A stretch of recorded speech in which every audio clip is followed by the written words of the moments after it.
Question: why are spiritual people sometimes like freshly polished crystals?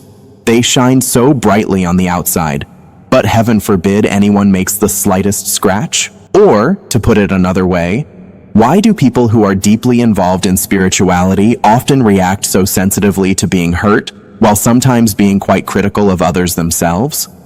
Answer: that's a really fascinating question, and I'm happy to answer it. Imagine a group of people on a quest for inner peace. They meditate, chant mantras, and sip green smoothies, all in the name of enlightenment. But as soon as someone opens their third eye, it somehow ends up getting offended. So, why does this happen? Well, those who immerse themselves in spirituality are often like freshly polished mirrors.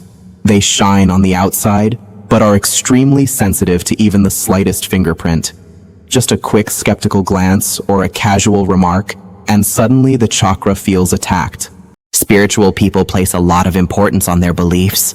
They nurture them, showcase them, and sometimes even build little altars for them. But if anyone dares to question these values, the peaceful yogi can quickly turn into a warrior of light, wielding incense sticks and Sanskrit quotes. Criticizing someone's values is like attacking their self-image. It's a bit like taking a meditation cushion away from a cat. You're bound to get scratched. There's also a strong sense of us in spiritual circles. The motto is often, "We're more conscious than you." This creates a sense of unity and exclusivity, and sometimes even a feeling of superiority. Anyone who doesn't join in is quickly labeled as unconscious or unenlightened, and people aren't shy about saying so, sometimes with a lot of compassion, sometimes with less. What's also interesting is that spiritual people are true masters of forgiveness as long as they're not the ones being criticized. When it comes to themselves, all that love and light can disappear pretty quickly, and you'll hear some deep breathing. Criticizing others? No problem. That's just called loving feedback for the sake of collective consciousness. By the way, this pattern isn't unique to spiritual groups. Vegans, CrossFitters, or fans of historical novels know it too.